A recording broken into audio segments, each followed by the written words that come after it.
Welcome to the Digital Authoritarianism podcast series. Each episode uncovers how digital technologies are reshaping authoritarian politics, revealing global and regional patterns of digital repression and the creative ways civil societies fight back, speaking to researchers, journalists, and activists. The hosts of this podcast are Janjira, Sangeeta, and Andreas, research fellows at the German Institute for Global and Area Studies, Hamburg. We are glad to share this important conversation with you. Let's dive in. If you want to know the health of a democracy, look at its journalists. Today, over 72% of the world's population lives under some form of authoritarian rule, as per Sweden. In these systems, control over information reinforces control over power. Journalists represent a friction in this system. They demand accountability of government, they challenge government narratives, and they verify claims. They give civil society the information they need to make critical choices and informed decisions. And that is exactly why journalists are being targeted. The state tightens the leash slowly and through precision. They surveil journalists, they censor journalists, and they slap them with defamation suits as well as choke their resources. And now AI has entered the landscape. AI can create hyper-real content that can discredit journalists and saturate the information ecosystem with distortions. Yet, at the same time, AI can also provide the tools for fact verification and data analysis for journalists if they use it strategically. This is the critical moment when the rubber meets the road, when journalists face the dual pressures of legal and digital repression. So, how should journalists respond? How can they learn to work with AI instead of be weakened by it? How can they build resilience in face of regulatory repression? And this is what we seek to answer in today's episode. Hello, I'm Sangeeta Mahapatra, and this is the Digital Authoritarianism podcast from the German Institute for Global and Area Studies. Today, I'm joined by Alex Mahadevan from the Poynter Institute, home to the International Fact-Checking Network. Alex is the director of MediaWise, a global initiative that works with newsrooms and audiences across the world to confront the challenges of misinformation as well as bolster information literacy programs of journalists and civil society members. So if you want to know what is happening actually on the ground, Alex provides one of the most credible and clearest voices. Thank you, Alex, so much for joining in. Thank you so much for having me. And I must say, you are the first interviewer in a long time who has pronounced my last name correctly. So thank you. My pleasure. Yes, so Alex, you work with small newsrooms across Asia, and it is so important. We see reports of many of these news organizations that work with a staff of less than 10 people. And often they're trying to do independent journalism, right? When we see disinformation is embedded in public discourse and accountability is waning, so many of these news organizations we see are at the front lines trying to bring truth to the public. So for you, when you have interacted with them, beyond outright bans, what do you see are the major challenges, mechanisms that these news organizations are facing that whereby which government tries to intimidate them or cultivates a culture of fear where they self-censor themselves? Well, there are so many regulatory and legal issues that are facing small newsrooms across the entire world, actually. So I am based in St. Petersburg, Florida, which is in the U.S. But more and more, I am seeing a lot of parallels in what news organizations here in the U.S. Are facing to what news organizations in traditionally autocratic nations are facing. So that has been alarming for me. But I think over the last 5 or 6 years, some of the big challenges have been libel laws and the weaponization of libel laws. So um, autocrats using slander or libel as a way to arrest journalists, and for doing actual journalistic work. That has been in the playbook of autocrats and despots for years and years, but it's something that we saw a huge bloom of honestly, after the election of Donald Trump in 2016, and you saw sort of the rise of these strongman autocrats across the world. I think first of the arrests of Rappler journalists and Maria Ressa, who is a Nobel Prize winner. Mm. The other issue that I see coming up quite a bit is around how autocrats are starting to put together these sort of fake news laws. We've seen it in Turkey, we've seen it in Cambodia and some other places, but there are these laws that are put in place that are essentially designed to stop quote unquote fake news, but are actually just used to weaponize the laws to stop real news because it becomes subjective what someone considers fake news.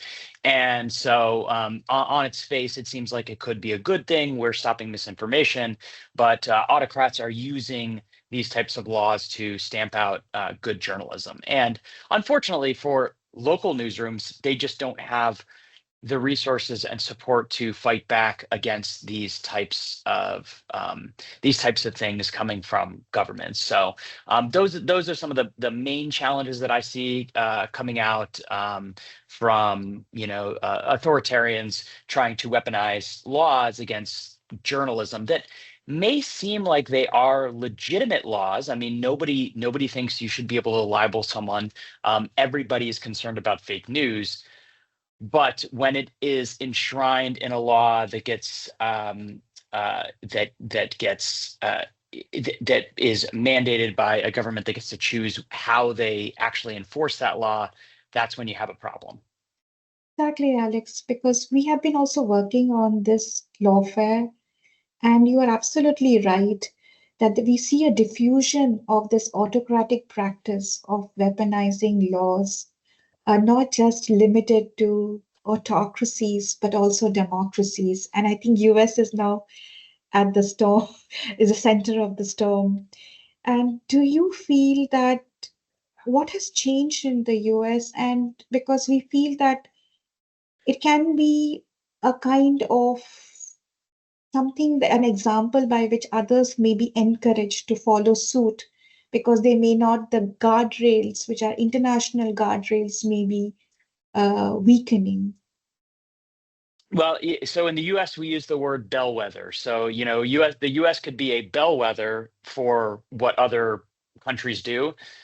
Generally, the U.S. is generally the first mover on things, but it seems like the administration is taking cues from strongmen from across the world, specifically the consolidation of power around media and media ownership. So I've worked with a lot of researchers in Turkey and in India about the kind of small number of people who are very closely connected to the state who own broadcasters. And even though journalists have strong ethics, the issue is that if someone is incredibly biased toward an administration, they own a broadcaster, then there is a good chance that that broadcaster is going to essentially become a puppet of the state.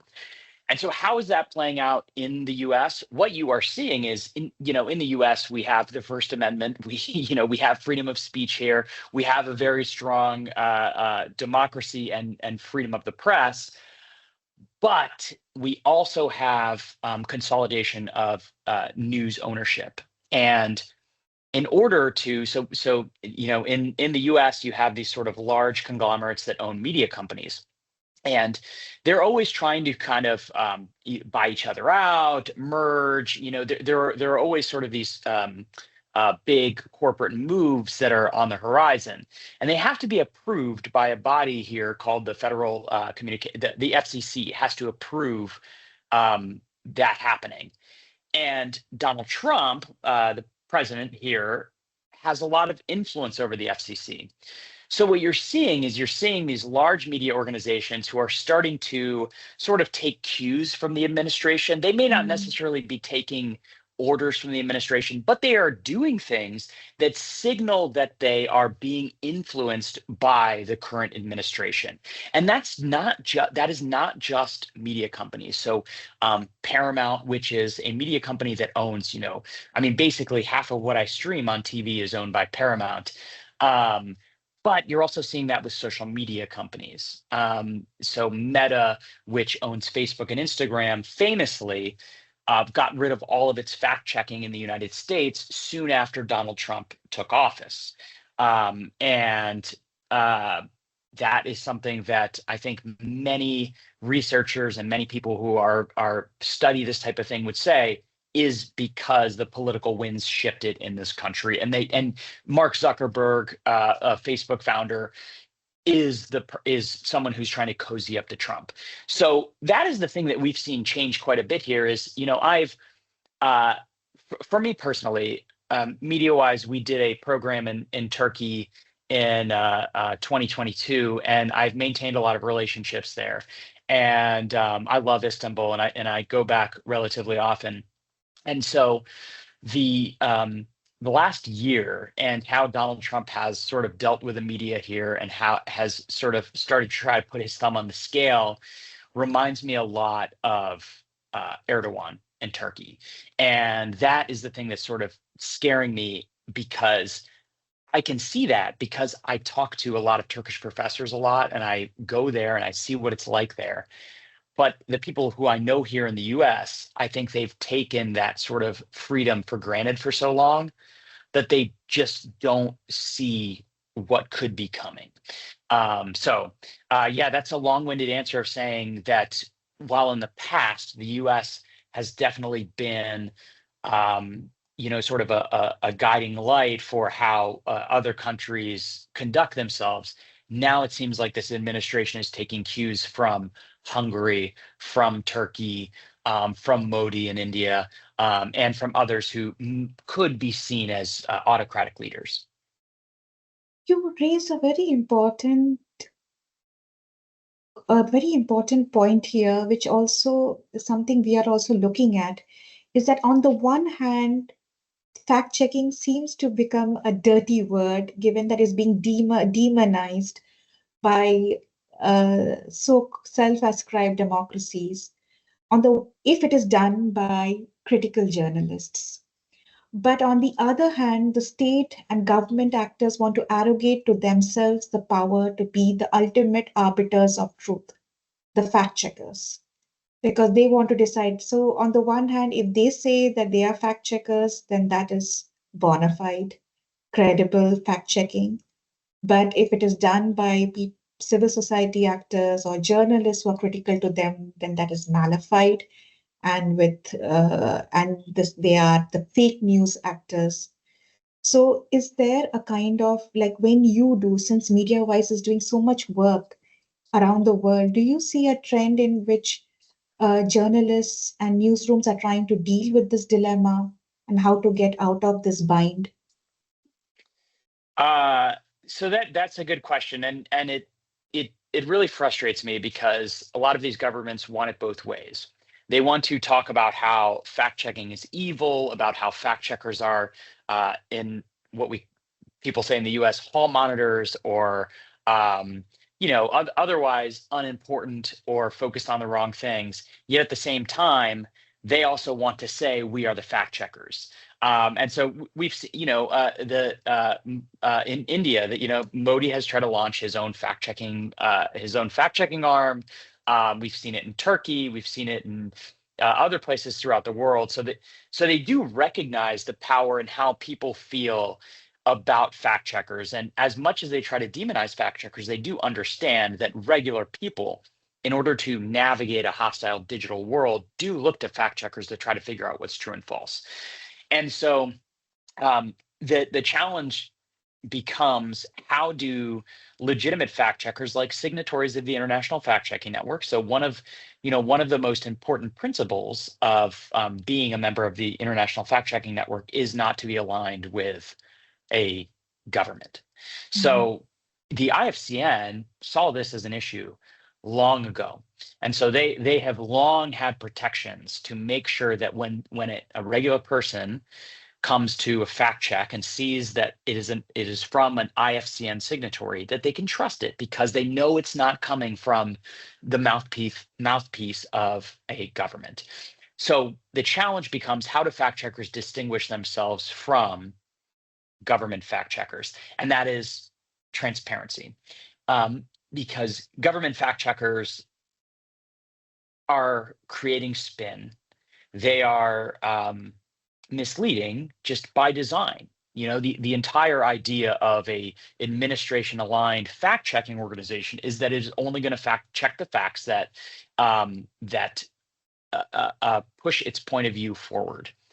So it cannot be transparent about its fact checking process. It cannot be transparent about the sources it uses, because it knows that it does not have those readily available. So what fact checkers can do is be radically transparent. So be very transparent about how you fact check this, why you fact check this, and how it impacts someone's day-to-day life, and a very clear rundown of, here are all the sources that we use to fact check this and why we did it.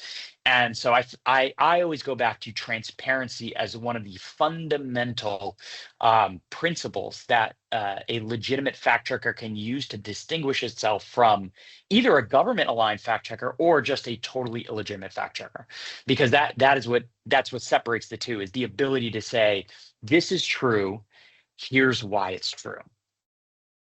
Right. And I guess this is at the heart of the problem, because trust is also an insurance against getting law. If we circle back to being slapped with defamation suits or legal measures, legal repression, building trust may be that kind of an insurance and protection, where you can have the receipts to show for it and have public trust. Right. I also just want to ask a small follow-up on this, that about platforms, given what an integral role platforms play as political and not just public spheres, where major political expression and participation happens. So given that many of these platforms are watering down their commitments to fact-checking that we have been seeing in the past year or so, what do you feel can be a suggestion to hold platforms accountable so that independent news medias and fact checkers don't face the heat? So I have to go back to transparency as well. I think these platforms need to be very transparent about how the algorithms work that feed content to users on the platform. That way, academics and journalists can study it and see, what's actually happening.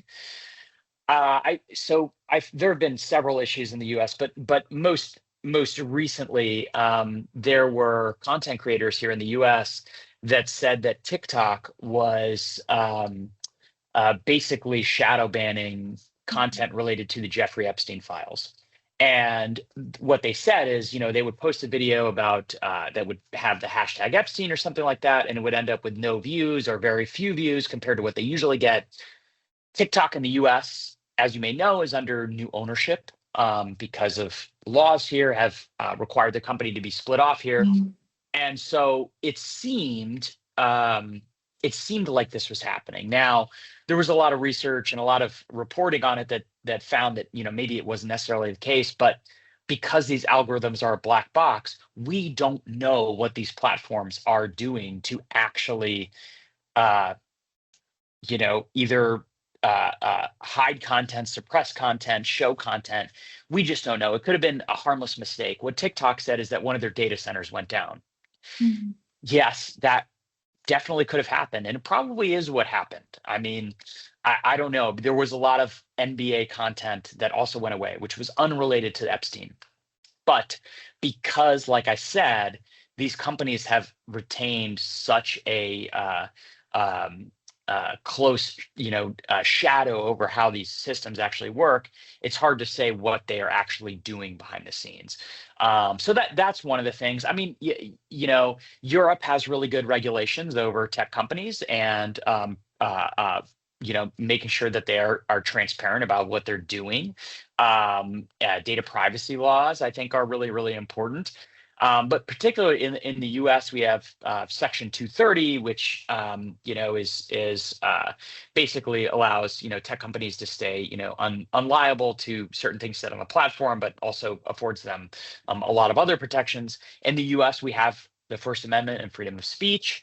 So it's a little bit complicated here in the U.S. about what we can do about these tech platforms and how they work behind the scenes. But I think the easiest thing we can ask for is transparency, so then we can do work to hold them accountable.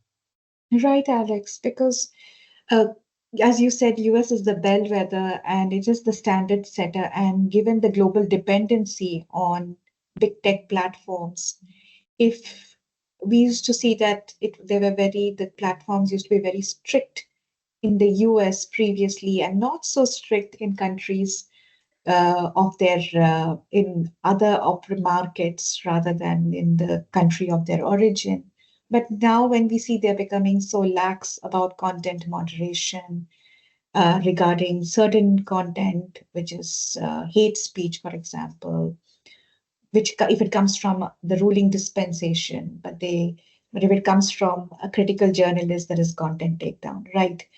Okay, I now want to go back to talk about AI because AI seems to be, everybody talks about AI, but it is creating some fundamental shifts that one sees in the nature of discourse, the nature of content creation, the nature by which people are also communicating and engaging with news.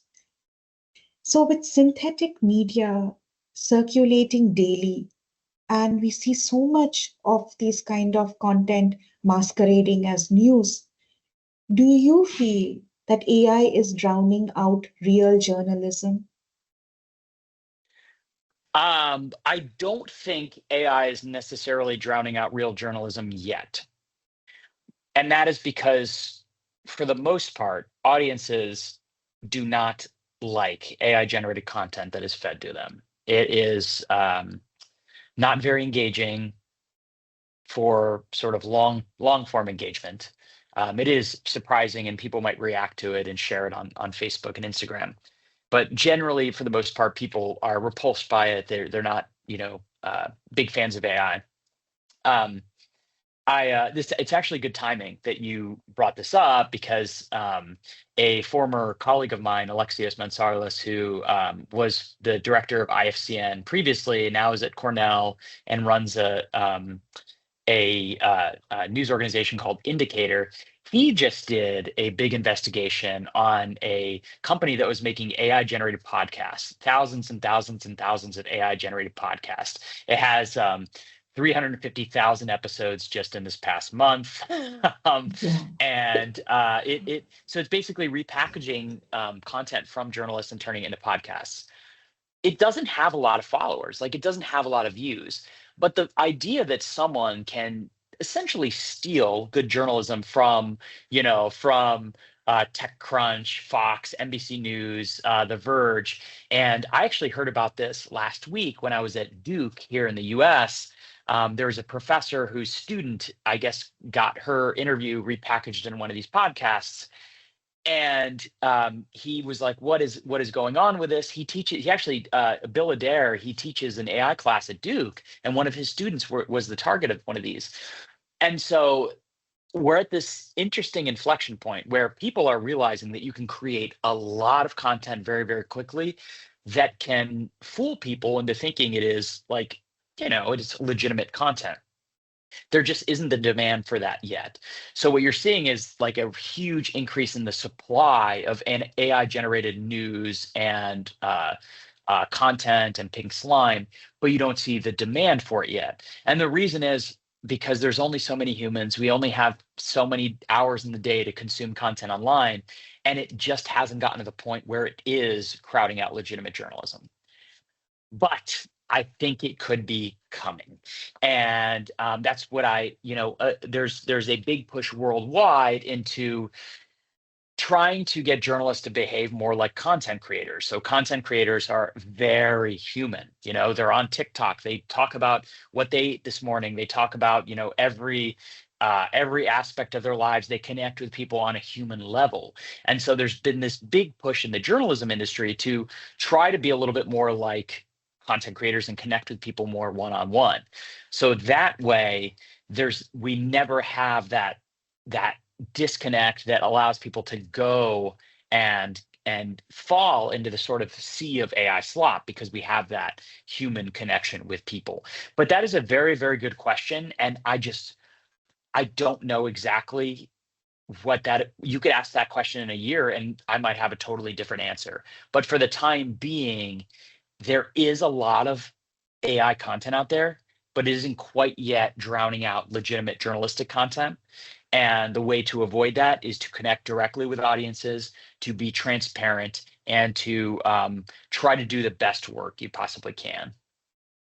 I think this is a very big lesson in adaptability. Like, as you say, journalists need to adapt to the changing times in how they communicate and deliver their message, how they frame their reportage, and how accessible the information seems to the lay public. I also think that it's also very hopeful view that when you talk about the demand and supply mismatch, that we can bet on the discernment of the public, where they can discern between a quality human authored content and one created by one which is just created by an algorithm or AI.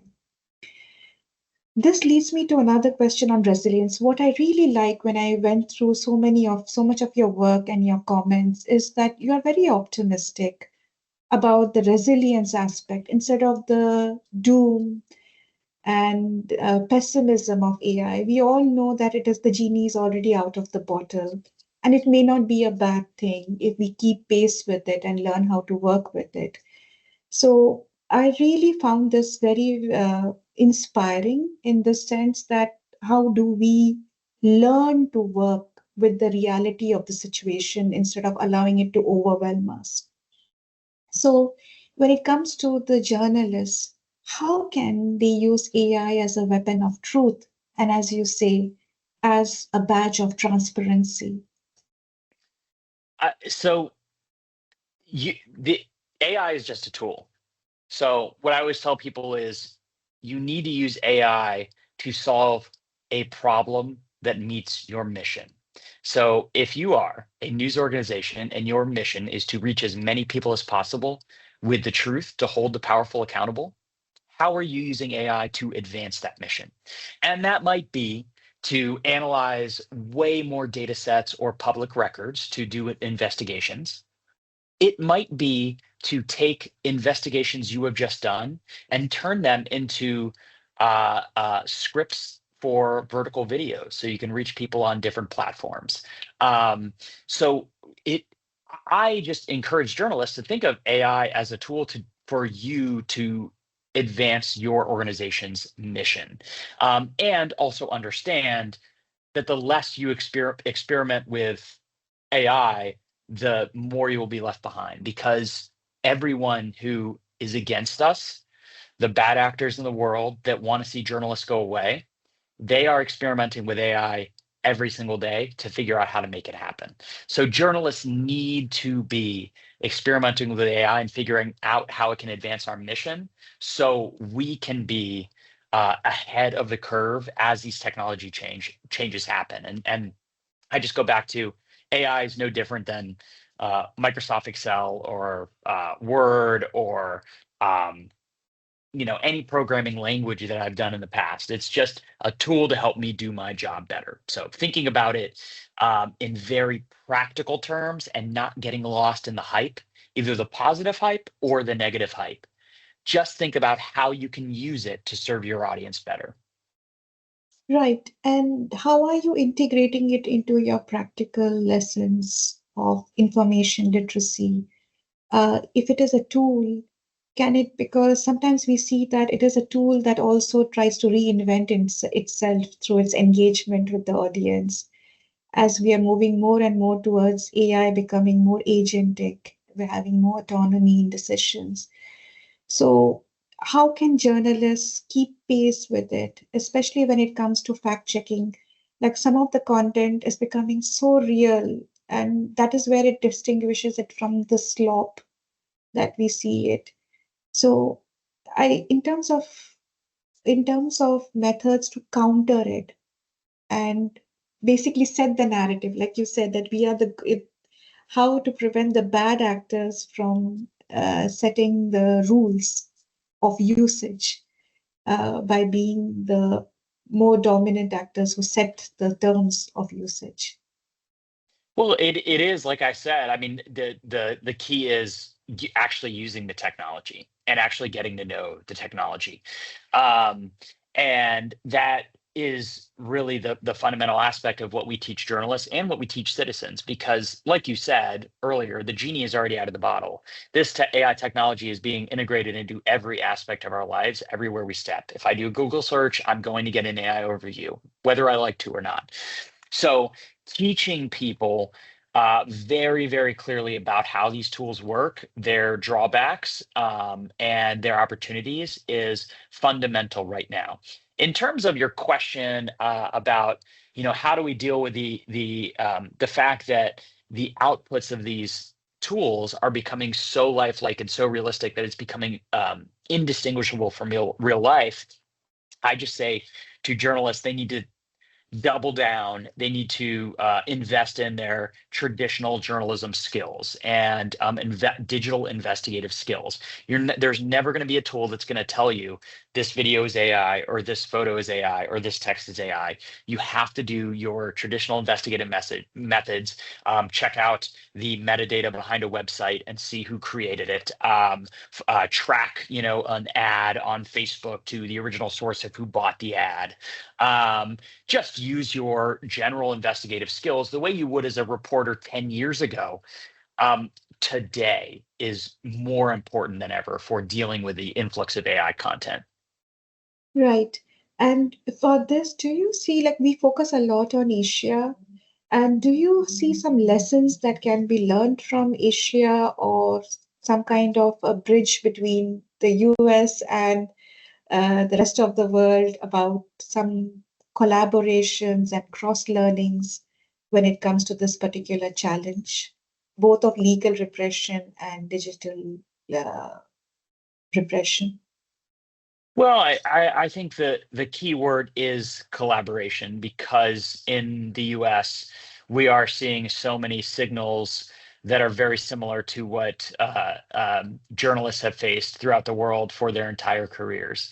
And so, we are in the process of planning the IFCN's Global Fact Conference in Vilnius this year. That is such a golden opportunity for fact checkers and journalists and academics from around the world to come together and discuss um, what governments are doing to us, to our industry, and how we can all work together to solve that issue. So collaboration among journalists across the world is key. We can all learn lessons from each other. And so, I just I hope that there are more opportunities for us to collaborate with each other. Um, it is a very dark time for journalism worldwide. But even just having conversations like this does give me hope that we can figure out a way forward. Right. So I come to my final question, Alex. When we see that so many of small newsrooms and independent newsrooms, their resources are running thin, and in such a situation, what would you recommend as let's say, the 3 practical steps to stay effective and resilient when they face so much challenges? Well, the first step is to revisit your personal and organizational values and mission. And I think because the rise of AI and mis and disinformation and autocrats and bad actors have left us really scattered. I have a colleague that said, during the first Trump administration here, it was as if we were cats and Trump had a laser pointer and he was pointing it against a wall and we were just jumping at the wall to try to catch the laser pointer. And so I think we haven't necessarily lost sight of our mission, but we've been so focused on just trying to do the day-to-day grind and day-to-day work that we haven't had a second to sit back and say, okay, what is it exactly we're trying to do for our audience? How exactly are we holding people accountable? So revisit our organizational values. Think about the platforms and tools of the future and how they can advance those values. So what new social media platforms should we be on? What platforms should we not be on? Should we be streaming on Twitch? Is that a new way to reach people? Many news organizations are on TikTok. Should we be on TikTok? Should we not be on TikTok? Should we be on YouTube? So think about new spaces online that people are consuming news and information, and how can we bring our mission there and advance our mission on those platforms? And then third, think about all of the different tools that are coming out that are mostly generative AI based, and how can those advance our mission and how can we deal with the fallout from those? So thinking about how are we going to build into our mission processes to make sure that we can evaluate and verify every single video or image that comes in to make sure it's not AI. How can we use generative AI tools or build our own generative AI tools to advance our mission, like we talked about earlier? So those are my big 3 lessons for news organizations right now. I don't know, as I've said earlier, what the future holds, because technology and platforms change almost weekly at this point right now. So it's hard to have a conversation like this and predict the future. But the best thing we can do right now is to double down on our mission, to hold the powerful accountable, to be radically transparent, and then in addition, be innovative and lean into platforms and tech. That's extremely helpful because you provide a blueprint, and it is also important to be adaptable and stay the course and go back to the basics. I guess everything that you say is that let's go back to the basic and stick to it, because that's the strength areas of professional journalism. And that's where the professional aspect of it can hold at the end of the day. Alex, thank you so much for this discussion. I'm very sure our audiences have learned a lot, and this has also been very, very inspiring. As I always tell you, I enjoy following your work. And what we got to know is that resilience is not just about rules or technology, but it is about transparency, honesty, and courage of small newsrooms and journalists to stick to the hard path in face of mounting challenges and adapt, protect, and push forward their work. So thank you so much. And I invite you all to explore Alex's work as well as MediaWise's work in their platforms and Poynter Institute's platforms. Thank you for tuning in. For more on our research at the GIGA, please visit www.giga-hamburg.de. Until next time, take care and stay engaged and stay curious. Thank you.